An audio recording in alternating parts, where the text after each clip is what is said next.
پھر اس کے بعد اب یہی والا مسئلہ جو آپ کے سامنے کہ کیا خمس کی قسطیں کروائی جا سکتی ہیں یا مہلت لی جا سکتی ہے. بہت سارے لوگ ایسے ہیں کہ وہ ایک ساتھ نہیں دے پاتے, خمس زیادہ واجب ہو گیا, اب خیال آ رہا ہے تو اب اتنی حیثیت نہیں رہی ہے ان کی,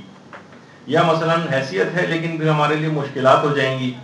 ابھی بڑی مشکل سے ہو رہا ہے گزارا, ایک دم سے خمس زیادہ اماؤنٹ میں نکل جائے گا تو بیلنس آؤٹ ہو جائے گا, مہینے کے اخراجات میں ذرا مشکل پیش آ جائے گی. یا خواتین ہیں مثلا, ویسے ابھی آگے چل کر ان کا ابھی آگے چل کر ہی آنے والا ہے, ابھی وہیں تک رکھیں. تو بہرحال یعنی کسی کے پاس فی الحال خمس کی ادائیگی کی اتنی رقم موجود نہیں ہے اس کے پاس, تو وہ کیا کرے؟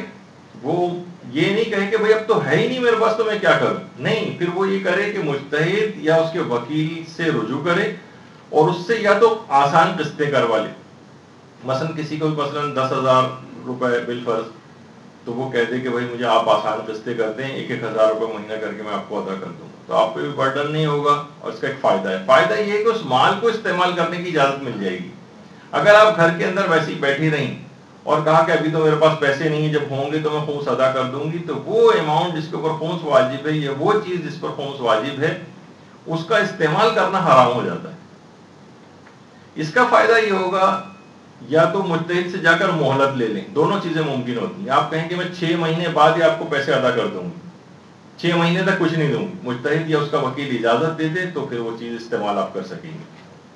اور آپ کے لیے جائز ہو جائے گا استعمال کرنا. یا آپ یہ بھی کر سکتی ہیں, آپ کہیں کہ میں قسطوار دے دوں گی, یا تو مہلت لے لیں یا قسطوار کروا لیں اس کو, تو خمس کی قسطیں بھی کروائی جا سکتی ہیں. اور اس کا فائدہ یہ ہو جائے گا کہ اس چیز کا استعمال جائز ہو جائے گا, گناہ آپ کے ذمے سے ہٹ جائے گا. ورنہ حق سادات و اہل بیت وہ آپ کی گردن کے اوپر رہے گا, آپ مقروض رہیں گی, اس میں ایک بے برکتی رہے گی, مسلسل گناہ رہے گا جب تک کہ ادا نہ ہو جائے. اس سے کم ان نقصانات سے بچ جاتے ہیں. اچھا, اب آ جائیے کہ ایک مسئلہ اس میں یہ بھی ہوتا ہے کہ کیا جس وکیل سے ہم قسطیں کروائیں یا مہلت لیں,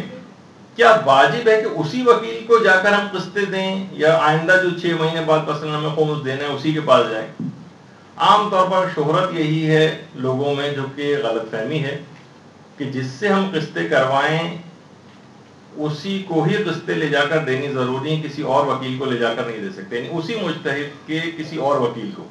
تو یہ غلط فہمی ہے کہ نہیں, آپ یہ بھی کر سکتی ہیں قسطیں کسی اور سے کروائیں,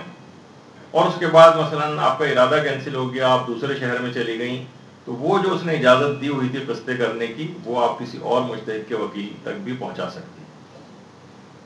یا وہ جو مہلت ہے اس کا استعمال کرنے کے بعد 6 مہینے بعد, سال کے بعد, جو بھی آپ نے اس سے تاریخ طے کی تھی وہ کسی اور وکیل تک بھی پہنچا سکتی ہے. یہ ایک مسئلہ اس میں ہوتا ہے کہ عام طور پر شہرت یہ ہے کہ جس کے پاس قسطیں کروائیں اسی کو جا کر دینا ضروری ہے, ایسا نہیں. برحمتك يا أرحم الراحمين وصلى الله على محمد